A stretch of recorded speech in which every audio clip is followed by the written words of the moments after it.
Bismillahirrahmanirrahim. Assalamualaikum warahmatullahi wabarakatuh. Selamat pagi semuanya.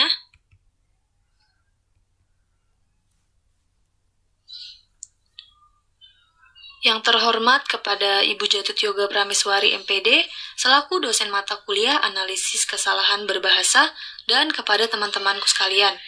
Pertama-tama, marilah kita panjatkan puji syukur kepada Allah Subhanahu wa Ta'ala yang mana telah memberikan kita nikmat kesehatan serta keselamatan sehingga kita dapat berkumpul di ruang diskusi ini.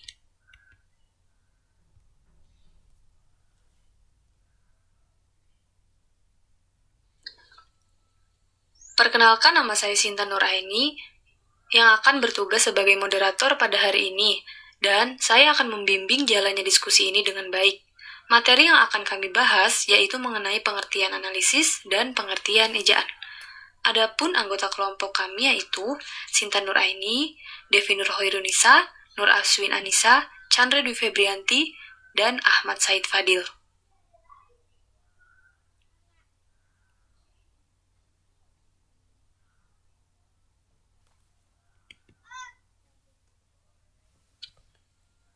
Langsung saja kita ke pembahasannya. Yang pertama, pengertian analisis. Apa sih analisis itu? Kata analisis sendiri diadaptasi dari bahasa Inggris, yaitu analisis, yang secara etimologis berasal dari bahasa Yunani kuno yang dibaca analusis. Kata analisis terdiri dari dua suku kata, yaitu ana yang artinya kembali dan luein yang artinya melepas atau mengurai. Bila digabungkan, maka kata tersebut memiliki arti menguraikan kembali. Kemudian, kata tersebut juga diserap ke dalam bahasa Indonesia menjadi analisis. Nah, menurut asal katanya, analisis merupakan proses memecahkan suatu topik sehingga menjadi bagian-bagian yang lebih kecil untuk mendapatkan pemahaman yang lebih baik.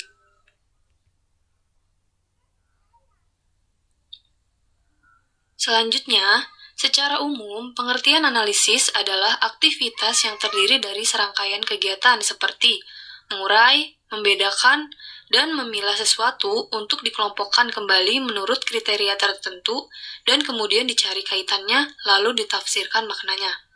Nah, dari kata analisis tersebut banyak digunakan dalam berbagai bidang ilmu, mulai dari ilmu pengetahuan, baik ilmu bahasa, ekonomi, sosial, dan bidang ilmu lainnya. Di dalam semua kehidupan ini, semua bisa kita analisis. Hanya saja cara dan metode analisisnya yang berbeda-beda pada setiap bagian kehidupan.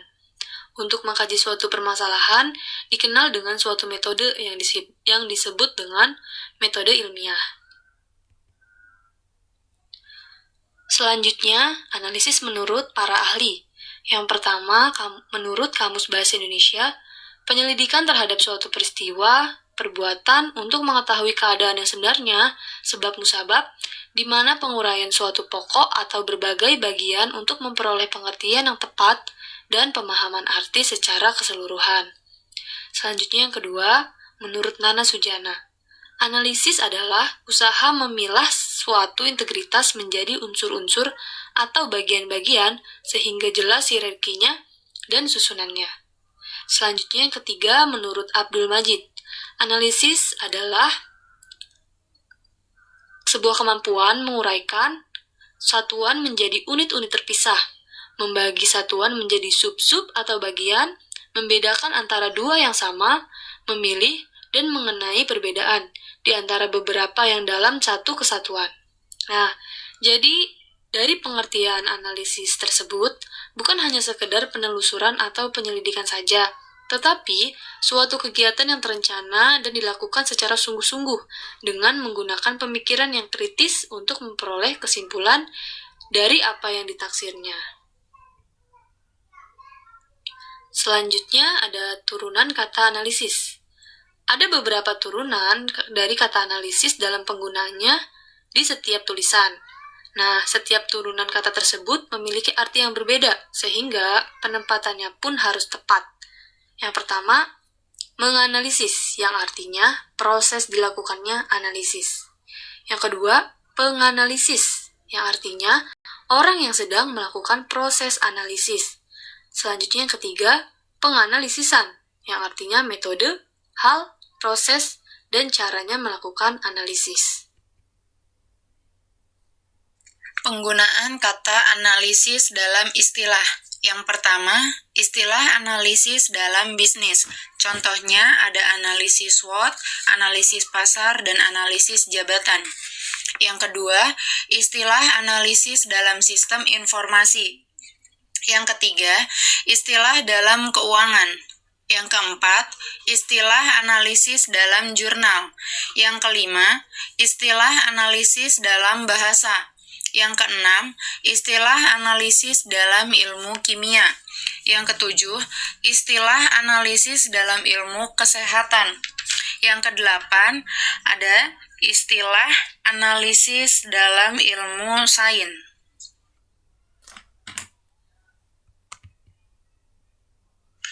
Slide selanjutnya yaitu ada fungsi dan tujuan analisis. Fungsi di sini dibagi menjadi 5. Yang pertama, mengumpulkan data-data yang terdapat pada suatu lingkungan tertentu. Yang kedua, mengumpulkan data-data yang terdapat pada suatu lingkungan tersebut. Yang ketiga, analisis juga bisa diterapkan di berbagai jenis lingkungan dan juga keadaan. Yang keempat, analisis akan lebih optimal untuk dipergunakan dalam keadaan yang kritis serta juga untuk keadaan yang membutuhkan strategi.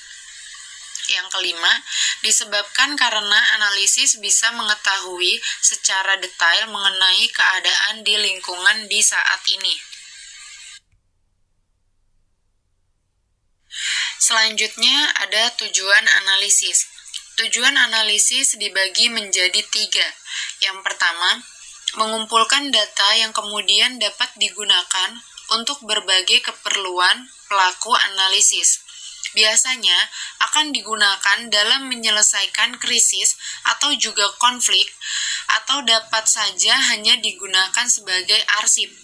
Analisis di dalam bidang pendidikan digunakan untuk melakukan sebuah penelitian dalam berbagai subjek keilmuan. Yang kedua, digunakan untuk menyelesaikan krisis, konflik, atau dapat saja digunakan sebagai arsip.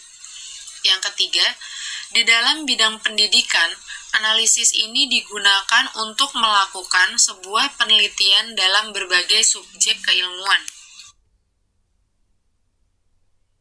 Slide selanjutnya yaitu macam-macam jenis analisis. Yang pertama ada analisis logika. Analisis logika dibagi menjadi 2, yaitu analisis universal dan analisis dikotomi. Yang kedua ada analisis realis. Analisis realis dibagi menjadi 2, yaitu ada analisis aksidental dan analisis esensial. Yang ketiga ada analisis deskriptif, yang keempat ada analisis korelasi, yang kelima ada analisis kualitatif, yang keenam ada analisis kuantitatif, yang ketujuh ada analisis wacana, yang kedelapan ada analisis framing, yang kesembilan analisis korelasi, yang kesepuluh analisis isi, dan yang kesebelas ada analisis kausalita.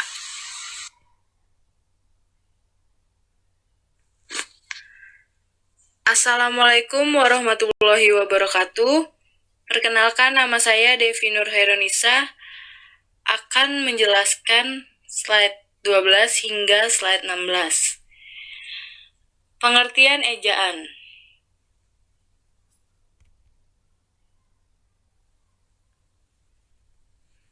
Apa sih itu pengertian ejaan? Ejaan adalah keseluruhan peraturan bagaimana melambangkan bunyi ujaran dan bagaimana antar hubungan antar lambang-lambang itu. Maksudnya sebagai pemisah dan penggabungan dalam suatu bahasa. Secara teknik, ini yang dimaksud dengan ejaan adalah cara penulisan huruf, cara penulisan kata, dan cara pemakaian tanda baca.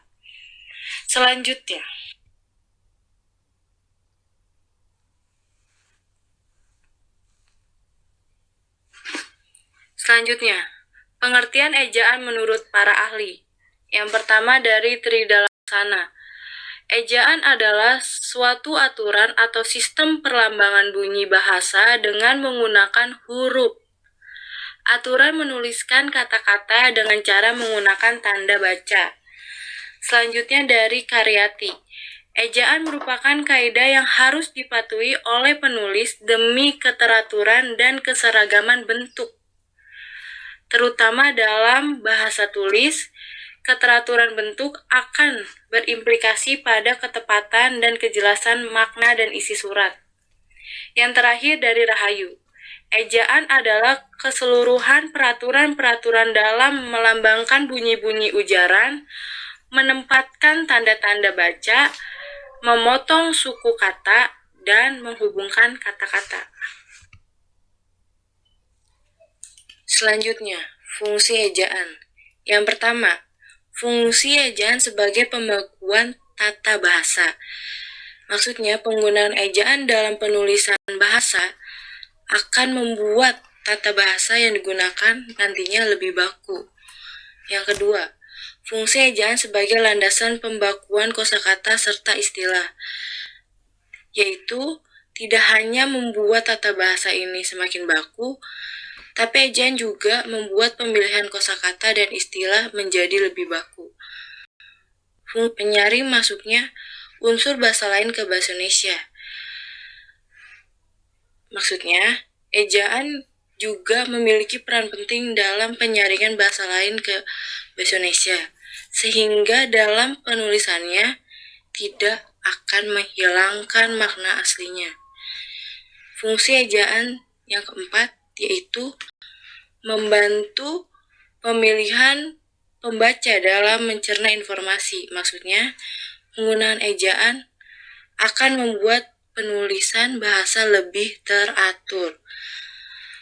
Hal ini membuat pembaca semakin mudah dalam memahami informasi yang akan disampaikan oleh penulis secara tertulis. Sejarah ejaan di Indonesia. Yang pertama, ejaan Van Hupschen 1901 sampai 1947. Ejaan ini diterbitkan pada tahun 1901 dalam kitab Logat Melayu dan merupakan ejaan resmi untuk bahasa Melayu. Berikut ini adalah contoh penggunaan ejaan Van Hupschen. Penggunaan huruf TJ untuk C, huruf DJ untuk J, huruf OE untuk U. Salah satu katanya cantik, cukur, pancar, jujur,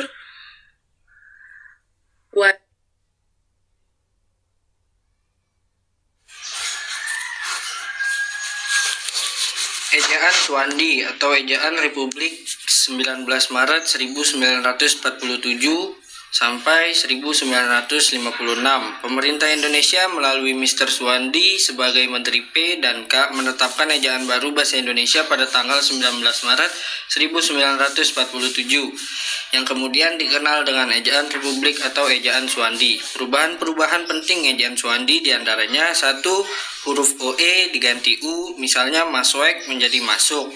2. Bunyi hamzah atau bunyi sentak ain diganti dengan huruf K, misalnya rajat menjadi rakyat. 3. Kata ulang boleh ditulis dengan angka 2, tetapi harus diperhatikan bagian mana yang diulang. Misalnya bermain-main ditulis berstrip main. Lalu yang keempat, tanda trema dihilangkan, misalnya tait menjadi taat. 5. Huruf E pada kata sejuk, beras, dan E pada kata bebas, antek disamakan, jadi E tidak perlu diberi garis lagi di atasnya. Yang keenam, kata-kata baru yang dalam bahasa asalnya tidak memakai bunyi pepet, maka bunyi antara dalam bahasa Indonesia tidak perlu diberi E pepet, misalnya sastra bukan sastera.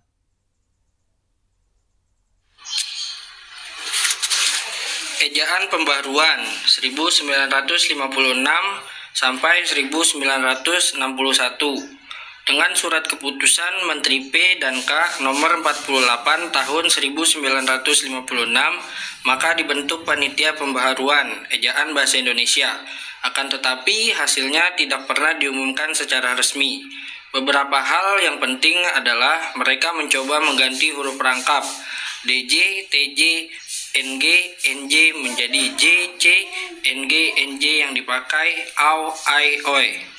Lalu ejaan Melindo atau Melayu Indonesia tahun 1961 sampai Agustus 1967.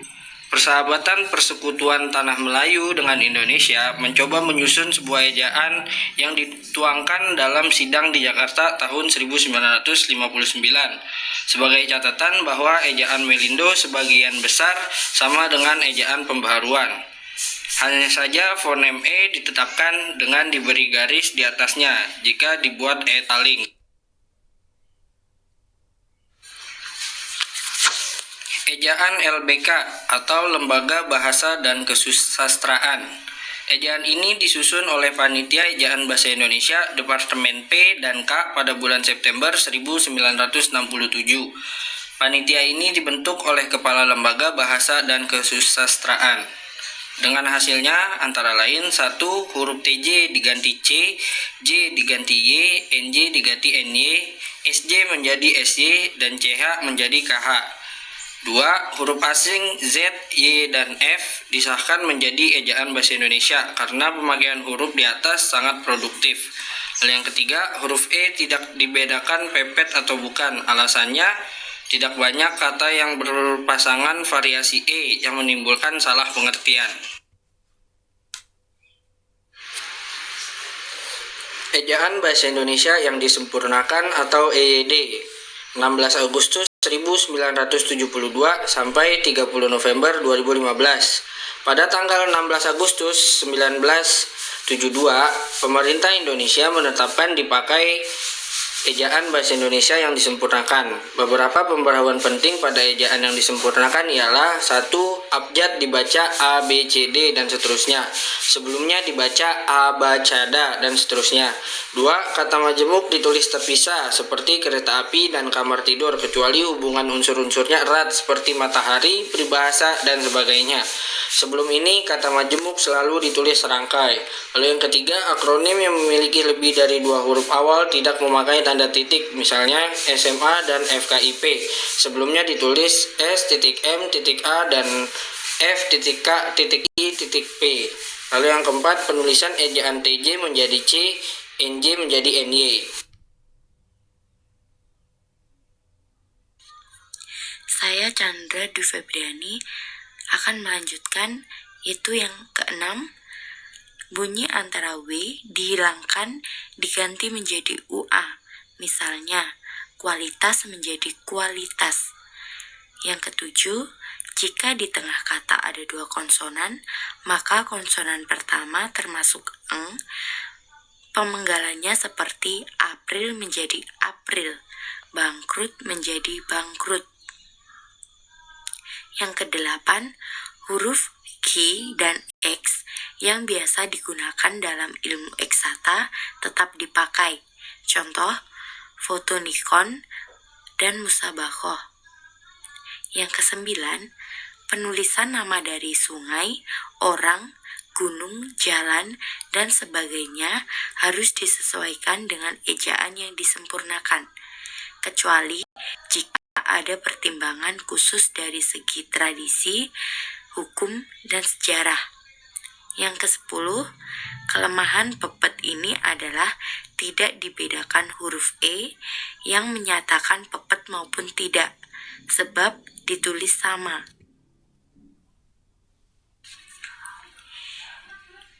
Dan yang selanjutnya, Pedoman Umum Ejaan Bahasa Indonesia atau POEBI 30 November 2015 sampai sekarang. Badan Pengembangan dan Pembinaan Bahasa Indonesia belum lama ini merilis Pedoman Umum Ejaan Bahasa Indonesia atau POEBI sebagai pengganti ejaan yang disempurnakan atau EYD. Perubahan ini telah ditetapkan di dalam Peraturan Menteri Pendidikan dan Kebudayaan atau Permendikbud RI nomor 50 tahun 2015 tentang Pedoman Umum Ejaan Bahasa Indonesia. Pada 30 November 2015, Permendiknas Nomor 46 Tahun 2009 tentang Pedoman Umum Ejaan Bahasa Indonesia yang disempurnakan atau EYD dicabut dan dinyatakan tidak berlaku. Kemudian, Permendiknas tersebut digantikan Permendikbud nomor 50 tahun 2015 tentang Pedoman Umum Ejaan Bahasa Indonesia atau PUEBI.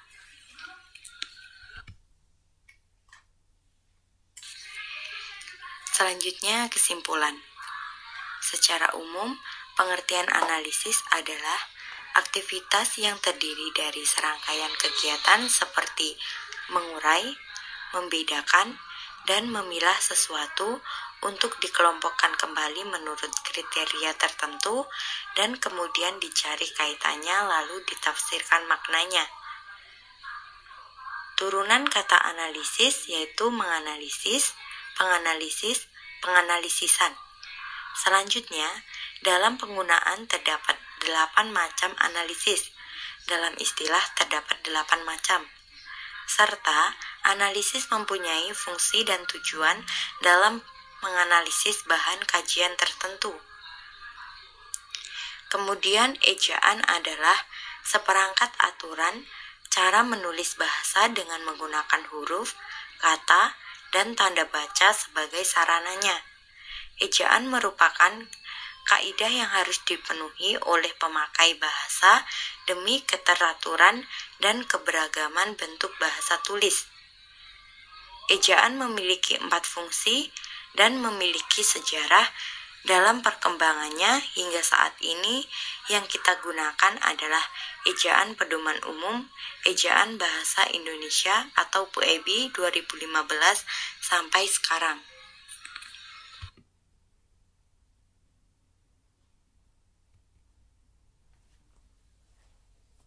Demikian penjelasan dari presentasi kelompok kami.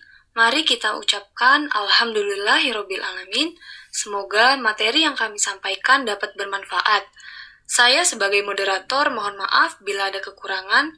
Terima kasih atas perhatiannya. Wassalamualaikum warahmatullahi wabarakatuh.